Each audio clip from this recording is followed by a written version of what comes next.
Balochistan has become a black hole, where enforced disappearances, extrajudicial killings, fake encounters and human rights violations are part of the daily routine. But neither national nor international media have ever given coverage to this grave situation of human rights violation happening there in extreme form. The Baloch nation has been facing these major violations for decades.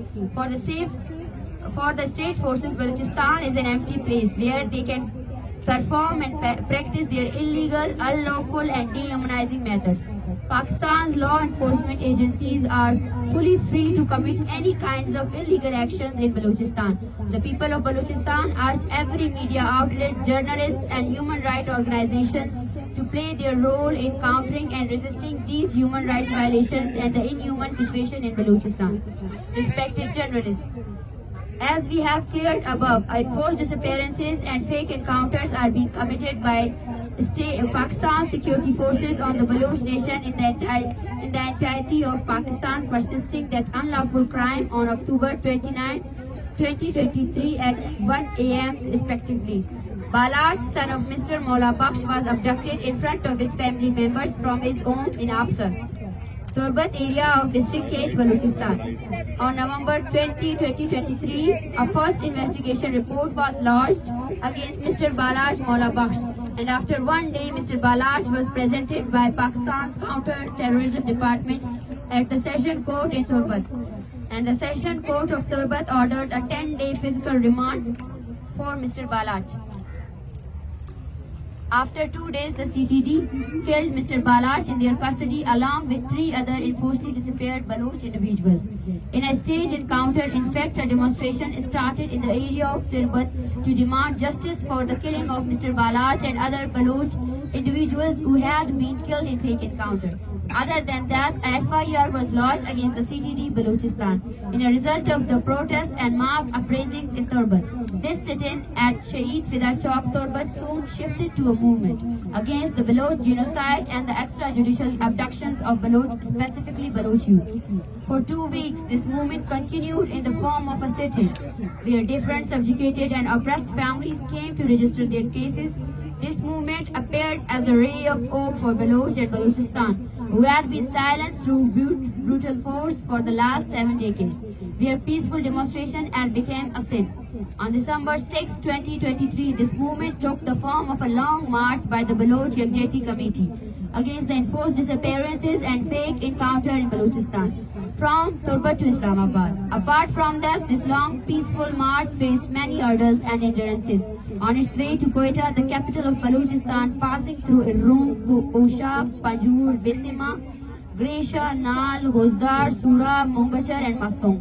Persisting in their peaceful march, the March Against Baloch Genocide announced that the long march would now move towards Islamabad, the capital of Pakistan, after 4 days of a protest sit-in at Saryab Mill, Quetta.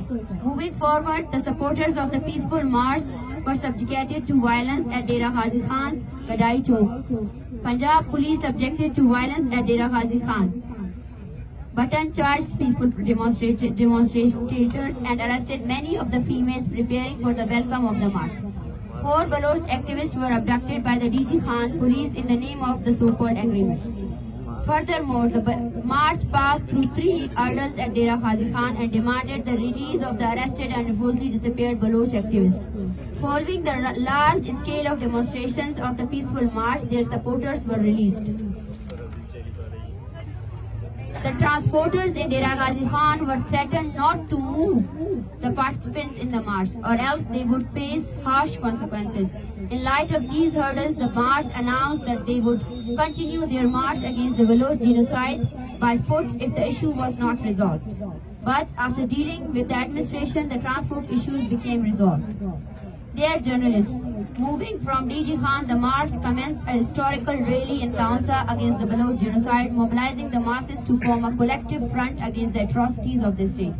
But the state feared this peaceful march, and when all other tactics became unsuccessful, this march was stopped initially at the entrance of Islamabad at the Tool Plaza, and then at Chungi 26. In order to sabotage the march, the police used abusive language and arrested the peaceful protesters to provoke them to use violence. When all other tactics went in vain, Nearly at midnight, initially the police used water cannons, charged veterans and tearing gases in the extreme winter, and then dispersed the protesters at the press club in Islamabad through tear-gassed buttons and excessive use of brute force. After disappearing the sit-in at MPC Islamabad, the police surrounded the participants of the march at Chungi 26 and arrested them with brute force and violence by using dehumanizing methods and excelled the unlawful and constitutional ways, and sabotaged the peaceful protest sitting in camp and forcibly wanted to deport the families of long marchers. In the march, the Baloch students to continue their protest until all the participant students and activists are released and the demands of the march against Baloch genocide are met. Dear journalists, our march against the Baloch genocide as following charter of demands. A fact-finding mission added by the United Nations Working Group should be sent to Balochistan for a detailed investigation regarding human rights violation in Balochistan. CTD Balochistan shall accept that it has killed Baloch Mola Bakhsh in a staged fake encounter. All forcibly disappeared Baloch people, especially those whose families are present in this sit-in, should be immediately released. CTD and death squad supported by state agencies must be eliminated while an announcement later be issued. Confess to kill and forcibly disappeared persons in fake encounters. For this, a letter of an acknowledgement should be issued by the Ministry of Interior and a press conference should be held, which should include the names of all victims, and with that, all fake encounters against peaceful protesters should be stopped. These demands persist with the movement, but though this press conference, we are issuing a 3-day ultimatum to state for the withdrawal of FIRs registered against peaceful protesters and releasing the 100+ Baloch students whose status is still missing and were arrested by police in Islamabad during the crackdown against peaceful students in Islamabad. If the state does not produce the missing students from Islamabad and does not withdraw FIRs against peaceful protesters, then the long march will be compelled to take harsh steps, and the state and its administration shall be responsible for this. The 3-day ultimatum is for the following 2 demands. All the arrested Baloch students and activists by the Islamabad police shall be released immediately and FIRs shall be quashed. All the FIR registered in different cities against the activists of the march against the Baloch genocide shall be quashed immediately. Through the medium of this conference, we want to tell the authorities that your force, violence and tactics of oppression and subjugation will not end this movement. And this movement shall continue from now on in the form of a sit-in at the National Press Club Islamabad. Till our demands are met, we are persistent and will resist politically till last breath. Thank you.